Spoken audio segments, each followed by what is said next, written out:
Lancement officiel de la session de formation des acteurs de l'Association nationale des producteurs de viande de volaille de Guinée. Le gouvernement, à travers la Caisse nationale de prévoyance sociale des agents de l'État et de la Fédération nationale des retraités de Guinée, vient de trouver un accord sur la situation des personnes retraitées. Merci de nous retrouver dans votre hebdomadaire à Gouv JT pour revivre l'actualité gouvernementale de la semaine. Le ministre de l'Élevage a présidé cette semaine le lancement officiel de la session de formation des acteurs de l'Association nationale de viande de volaille de Guinée. Cet atelier de formation qui s'inscrit dans le cadre de la coopération internationale entre la République de Guinée, le Maroc et les États-Unis a connu la présence de plusieurs acteurs impliqués dans la production de viande de volaille de Guinée. Le point avec Aboubakar Sidiki Mané. Cette session de formation va permettre de renforcer les capacités des organisations socio-professionnelles des aviculteurs pour la production du poulet de chair en République de Guinée en faveur des membres de l'Association nationale des producteurs de viande de volaille en Guinée grâce à une formation sur le management de l'élevage du poulet de chair. En Guinée, l'élevage demeure la deuxième activité du secteur rural après l'agriculture.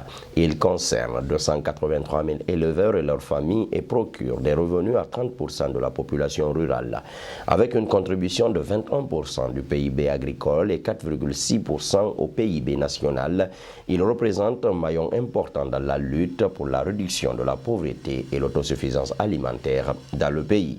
Cet atelier de formation vient à point nommé car il s'inscrit en droite ligne dans la volonté politique marquée par le chef de l'État de développer la filière volaille, notamment la production de poulet de chair en Guinée.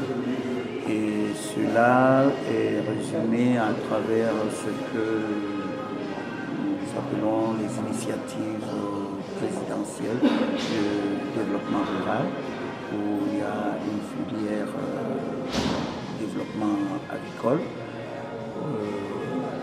dans laquelle il y aura des accouveurs qui seront bientôt mis en place pour produire des poussins d'un jour qui seront vendus notamment aux femmes et aux jeunes.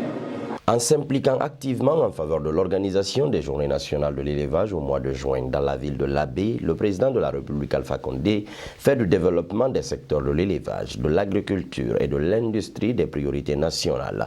C'est pourquoi le chef de l'État a encouragé la construction d'usines de production d'aliments pour bovins et volailles. À présent, l'actualité en bref. En marge des assemblées annuelles du FMI et du groupe de la Banque mondiale, la délégation guinéenne conduite par le ministre de l'économie et des finances a été reçue en audience par le directeur général adjoint du Fonds monétaire international, Dr Furusawa. Le ministre Mamadi Camara a partagé les résultats très satisfaisants sur les critères quantitatifs de la deuxième revue du programme économique et financier soutenu par la facilité élargie de crédit du FMI avec la Guinée.